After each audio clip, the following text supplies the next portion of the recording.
इसलिए और मंदिर में पहुंच करके बाहर अपने पैर धो करके फिर मंदिर में जारी द्रव्य आदि धुली हुई नहीं है तो धो लेना चाहिए।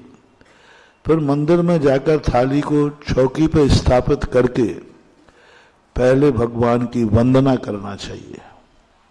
जो तुम अष्टद्रव्य आदि ले गए हो उसको थाली में धोकर रख दीजिए। फिर आप मूल नायक की वंदना कीजिए। वंदना का अर्थ होता है सबसे पहले एक नमस्कार करो बैठकर, फिर खड़े हो जाओ। खड़े होने के बाद भगवान जो मूल नायक भगवान हैं उनकी स्तुति पढ़ो, उनकी कोई विनती पढ़ो। कुछ नहीं आता है तो नमोकार मंत्र पढ़ो। फिर एक बार बैठ के नमोस्तु करो। फिर खड़े होकर के 24 भगवानों के नाम जो वेदी पर और अन्य भगवान बैठे हैं उनकी स्तुति करके फिर एक बार नमोस्तु करो। फिर 9 बार नमोकार मंत्र पढ़ करके अब आप अपना पूजा विधि कीजिए। ये हो गई वंदना। वंदना के बाद आता है स्तुति। तो आप स्तुति के स्थान पर पूजा कीजिए।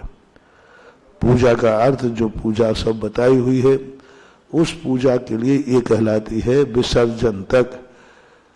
और पूजा के पहले अभिषेक अनिवार्य है। अभिषेक पूर्वक की हुई पूजा ही पूर्ण पूजा मानी जाती है। अभिषेक अकेला करके चले जाते हो तो वो भी विकलांग है। अभिषेक नहीं करते हो पूजा करते हो तो भी विकलांग है।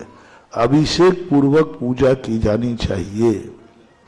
पूजा के बाद फिर आपको थोड़ी देर से स्वाध्याय करना चाहिए।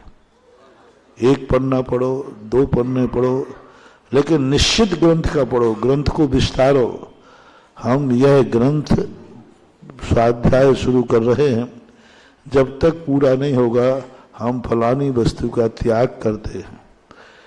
पूजा के बाद स्वाध्याय करना अनिवार्य है। स्वाध्याय के बाद आपको एक जाप देना चाहिए, ध्यान कहलाता है, नमोकार मंत्र की जाप देना चाहिए। उसके बाद पुनः जाकर के मूल नायक भगवान को एक बार नमोस्तु करना चाहिए और बोलना चाहिए पुनः दर्शनम भूयात। हे भगवान, हम शीघ्र ही पुनः आपके दर्शन को आवें।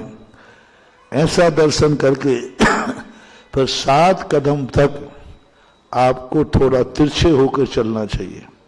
एकदम भगवान की तरफ पीठ नहीं करना, थोड़ा साइड में तिरछे होकर के 7 कदम बाद जब आप देवी के बाहर निकल जाएं तो पुनः एक बार भगवान की मुद्रा को देखो और नेत्र नमस्कार करो, हाथ जोड़ो और पुनः बोलो पुनः दर्शनम। हे भगवान, मैं आपका दर्शन पुनः प्राप्त करूं। ऐसा करके जो विधि करते हैं ये नित्य नियम पूजन